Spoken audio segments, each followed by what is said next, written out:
warahmatullahi wabarakatuh. Saya Galuh Ajeng Hamindani dari Program Studi Perencanaan Wilayah dan Kota dengan NIM 18-19-10-50-10-13. Di sini saya akan menjelaskan tentang hubungan Omnibus Law (OSS) dan One Map Policy pada Sistem Informasi Perencanaan. Pertama-tama saya akan menjelaskan tentang Omnibus Law.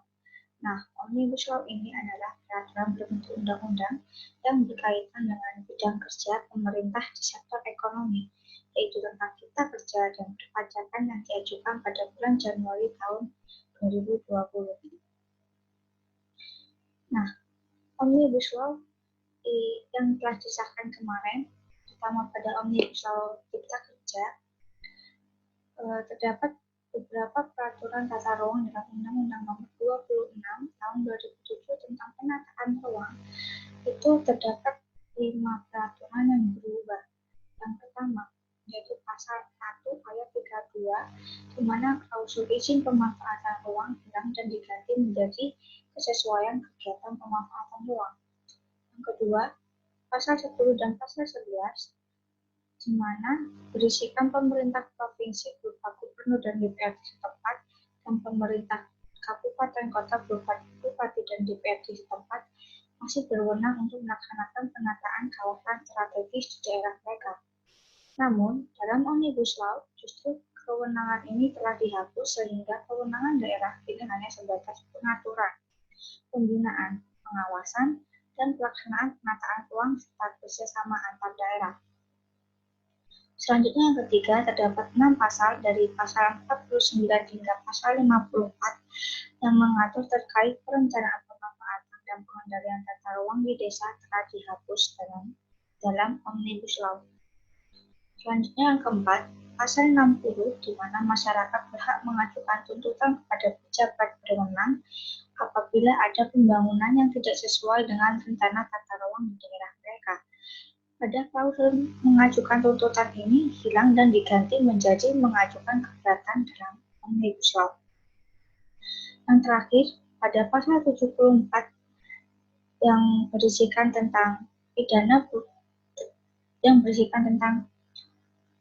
berupa denda bagi korporasi yang melanggar aturan tata ruang sebesar 3 kali lipat dari denda untuk individu pelanggar.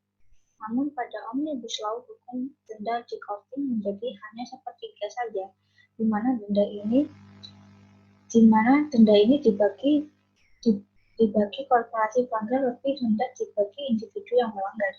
Sebaliknya, semua jenis pidana berupa denda bagi individu pelanggar dinaikkan, sebagian pidana penjara turun, dan sebagian lainnya tetap. Artinya, tidak ada hukuman penjara yang baik dalam Omnibus Law. Nah, berikut pemaparan dari Omnibus Law, undang-undang dan pasal yang terdampak. Pertama dalam Omnibus Law Cipta Kerja, Cipta Lapangan Kerja. Nah, pada penyederhanaan perizinan usaha terdapat tiga perizinan dasar, yaitu izin lokasi, izin lingkungan, dan izin bangunan gedung. Nah, di mana dalam perizinan tersebut salah satunya diatur dalam dokumen RDTR yang menjelaskan tentang zonasi yang tepat untuk digunakan sebagai usaha yang cocok untuk sebagai jenis usaha, baik itu perdagangan, kantoran, dan usaha seperti konstruksi lainnya sudah diatur dalam dokumen RDTR yang dilengkapi dengan peraturan zonasi tentunya.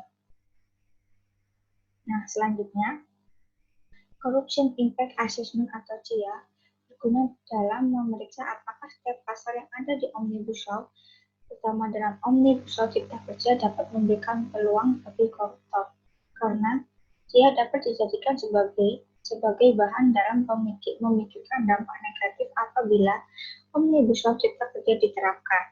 Konflik sosial yang terjadi dapat ditangani oleh pemerintah dengan rekomendasi yang bersifat advokasi risiko. mengingat Indonesia memiliki budaya yang beragam tergantung pada daerah dan wilayahnya.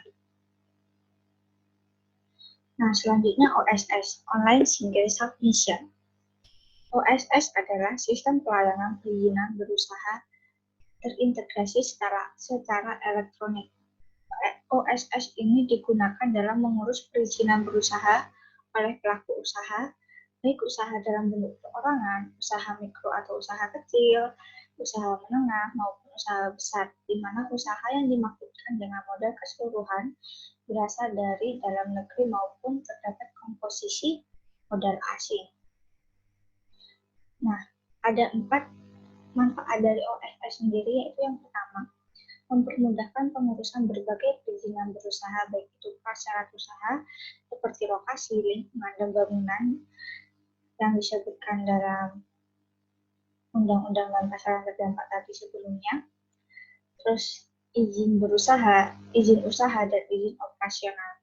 Selanjutnya, memfasilitasi pelaku usaha untuk terhubung dengan semua stakeholder dan memperoleh izin secara aman, cepat, dan tepat waktu tentunya. Yang ketiga, memfasilitasi pelaku usaha dalam melakukan pelaporan dan pemecahan masalah perizinan dalam suatu tempat. Dan yang manfaat terakhir adalah memfasilitasi pelaku usaha untuk menyimpan data perizinan dalam satu identitas berusaha atau NIB. Nah, selanjutnya warna polisi. Berdasarkan Peraturan Presiden Republik Indonesia Nomor 9 Tahun 2016 tentang percepatan pelaksanaan kebijakan satu peta pada tingkat ketelitian peta skala 1:50.000 adalah arahan strategis dalam terpenuhinya satu peta yang mengacu pada satu referensi geospasial, satu standar, satu basis data, dan satu geoportal pada tingkat ketelitian peta skala 1:50.000. Proses penyusunan satu peta mencakup kegiatan komplikasi, integrasi, dan sinkronisasi IGT atau informasi geospasial tematik yang bertujuan untuk berbagi data informasi geospasial antar pemangku kepentingan melalui jaringan informasi geospasial nasional atau JIGN guna mendukung pembangunan nasional. Nah, kebijakan satu peta atau KSP ini merupakan arahan strategi pemerintah untuk mensukseskan pembangunan nasional, di mana seperti yang diungkapkan oleh Nurwatedi tahun 2016, yaitu diterapkannya Perpres KSP dengan output peta informasi geospasial tematik atau peta tematik yang clean dan clear. Skala 1:50.000 ini dapat membantu perencanaan pembangunan infrastruktur secara tepat pada tingkat kabupaten atau kota. Output Perpres KSP tersebut yang terdiri dari kelompok peta tematik status dan peta tematik potensi sumber daya alam dan lingkungan dapat digunakan untuk membantu perencanaan pembangunan infrastruktur fisik seperti jalan raya, jalan kereta api, saluran irigasi, dan lainnya. Nah, manfaat dari KSP ini sendiri ada 8, yaitu yang pertama, membantu percepatan pelaksanaan pembangunan nasional melalui penggunaan peta referensi dengan standar dan format yang sama dan dapat diakses melalui secara satu pintu melalui geoportal. Yang kedua, yaitu efisiensi dan peningkatan kepastian perolehan izin serta status lahan bagi investor terutama dalam sektor pertambangan, perkebunan, dan infrastruktur melalui implementasi sistem OSS atau Online Single Submission. Terus yang ketiga, kebijakan dan pembangunan ekonomi infrastruktur semakin merata dan tepat sasaran sesuai dengan tata ruang yang sesuai. Yang keempat, penyediaan lahan yang membangun proyek strategis nasional tersedia dengan lebih mudah. Selanjutnya, sarana meningkatkan kualitas perencanaan tata ruang nasional serta meredam konflik tumpang tindih informasi yang telah terjadi dan mencegah konflik pemanfaatan ruang dan konflik agraria ke depannya. Lalu dapat memberikan satu standarisasi yang sama dan transparan dalam mengukur lahan, area pembangunan, dan pembangunan tata ruang wilayah. Memantau dan mencegah eksploitasi sumber daya alam seperti hasil perkebunan, pertambangan, sumber daya lahan, hutan hujan tropis secara transparan sehingga pemanfaatan lahan semakin optimal dan terintegrasi. Manfaat terakhir yaitu aspek perencanaan. Pemanfaatan ruang nasional serta pengambilan keputusan tata ruang wilayah dapat lebih efektif dan efisien melalui peningkatan koordinasi lintas sektor dan lintas daerah. Berikutnya adalah rencana detail tata ruang atau RDTR. Nah, RDTR ini di mana pemerintah daerah wajib menyusun dan menyediakan rencana RDTR, rencana detail tata ruang atau dokumen RDTR dalam bentuk digital dan sesuai standar di mana dapat diakses dengan mudah oleh masyarakat untuk mendapatkan informasi mengenai kesesuaian rencana lokasi, kegiatan, dan atau usahanya berdasarkan RDTR. Pemerintah pusat wajib mengintegrasikan RDTR dalam bentuk digital melalui sistem perizinan berusaha secara elektronik atau OSS. Dengan demikian, maka pelaku usaha akan mendapatkan informasi rencana lokasi kegiatan usahanya telah sesuai atau belum dengan RDTR. Pelaku usaha mengajukan permohonan kesesuaian kegiatan pemanfaatan ruang untuk kegiatan usahanya melalui sistem perizinan berusaha secara elektronik dengan mengisi koordinat lokasi yang diinginkan untuk memperoleh konfirmasi kesesuaian kegiatan pemanfaatan ruang.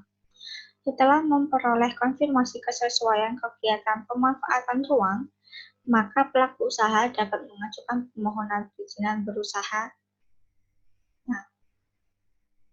Nah, apabila pemerintah daerah belum menyusun dan menyediakan dokumen RDTR, maka pelaku usaha mengajukan permohonan persetujuan kesesuaian kegiatan pemanfaatan ruang untuk kegiatan usahanya kepada pemerintah pusat melalui OSS tadi sesuai dengan ketentuan peraturan perundang-undangan.